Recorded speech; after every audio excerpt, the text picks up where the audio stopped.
क्षमा कर दीजिए प्रभु, इस धूर्त कुटिल कपटी पापिन को क्षमा कर दीजिए।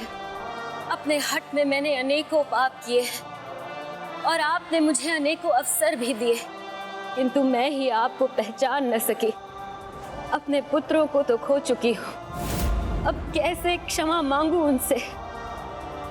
आप ही क्षमा कर दीजिए प्रभु, क्षमा कर दीजिए मुझे। सद्गुरुशाय विद्महे महासेनाय धीमहि तन्नः षण्मुख प्रचोदयात्। सद्गुरुशाय विद्महे महासेनाय धीमहि तन्नः षण्मुख प्रचोदयात्।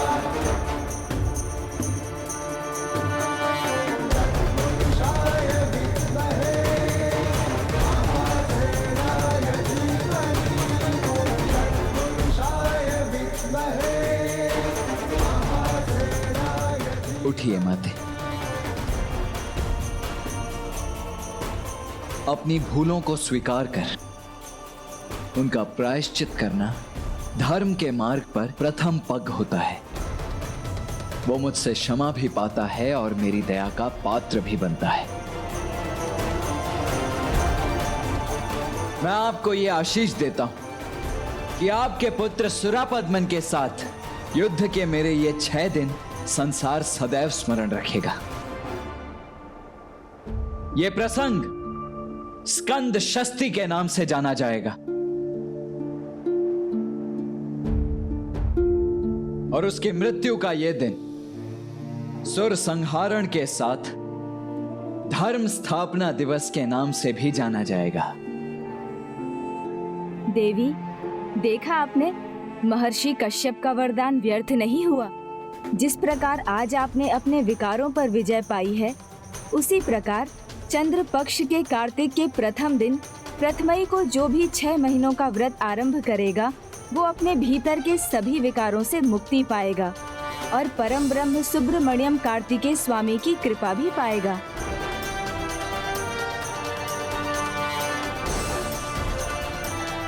प्रभु सुब्रमण्यम कार्तिकेय स्वामी की जय। प्रभु सुब्रमण्यम कार्तिकेय स्वामी की जय।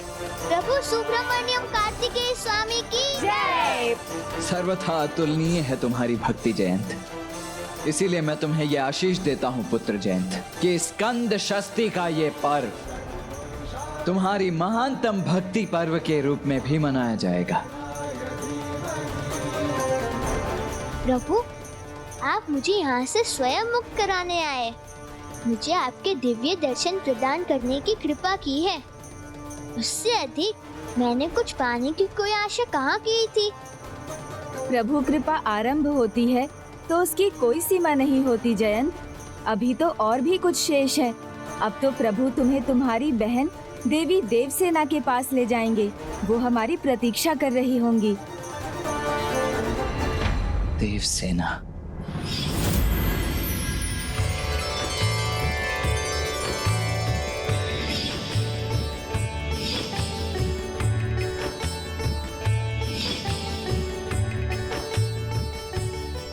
भ्राता, आपके लिए कल्पनाओं की उड़ान सत्य बनने में कितनी देर लगेगी?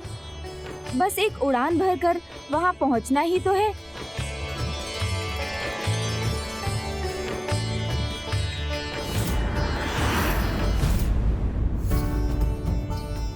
प्रभु ने अपने विश्व रूप स्वरूप के दर्शन भी दिए, अर्थात युद्ध में विजयी होकर वो अब लौट रहे हैं और किसी भी क्षण यहाँ पहुँच सकते हैं।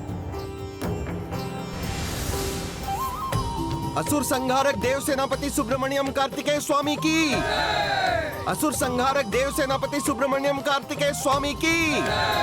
असुर संहारक देव सेनापति सुब्रमण्यम कार्तिकेय स्वामी की। प्रभु, युद्ध का अंत हुआ, अब आप भी चिंता का अंत कीजिए। शत्रु पर विजय तो फिर भी प्राप्त की जा सकती है, किंतु किसी के मन पर विजय प्राप्त करना इतना सरल नहीं। भ्राता कार्तिकेय ने अभी तक विवाह के लिए स्वीकृति नहीं दी है और हमें उन्हें 2 कन्याओं भाभी माँ देवसेना और देवी श्री वल्ली से विवाह के लिए मनाना है। 2 कन्याओं से विवाह प्रभु? हाँ मूषक जी, पिछले जन्म में दोनों ही मामा श्री प्रभु नारायण की पुत्रियां थी, जिन्हें भ्राता कार्तिकेय ने विवाह का वचन दिया था। यही नियति है जो सत्य होगी। हमें शीघ्रता करनी होगी मूषक जी। भाभी माँ देवसेना भ्राता कार्तिकेय के आगमन की प्रतीक्षा कर रही होंगी। वल्ली थी तो उसके जाने की प्रतीक्षा थी, चली गई तो प्रभु के आने की प्रतीक्षा। मेरे जीवन की ये लंबी प्रतीक्षा अब कब समाप्त होगी प्रभु? असुर संहारक देव सेनापति सुब्रमण्यम कार्तिकेय स्वामी की। असुर संहारक देव सेनापति सुब्रमण्यम कार्तिकेय स्वामी की।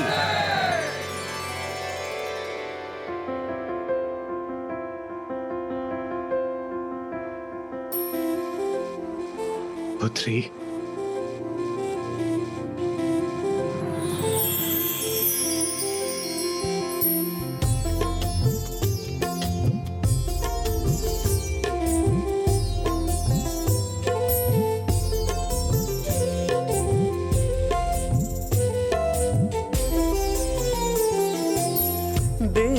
नाना दीमता नाना देरे ना दीमता नाना दीमता नाना दीमता नाना देरे ना दीमता नाना दीमता नाना दीमता नाना देरे ना दीमता नाना। प्रभु, मेरे प्रभु, दीम तनाना देरे ना दीम तनाना।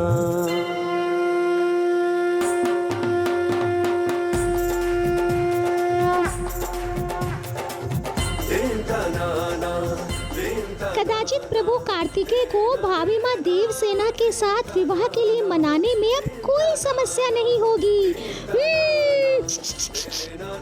अर्थात हमारी समस्या का एक भाग तो सुलझ गया।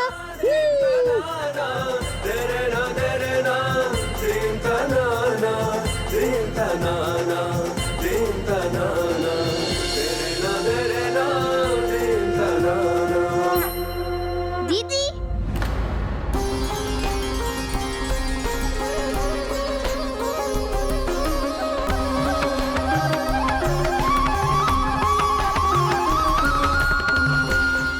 जयंत,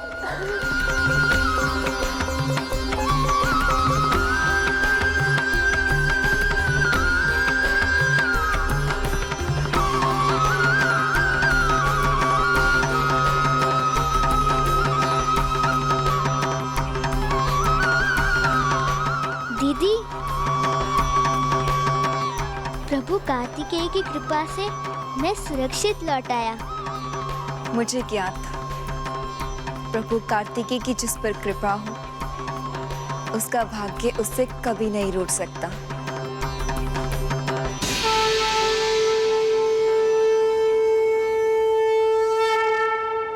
और फिर तुमने भी तो अपार साहस किया है।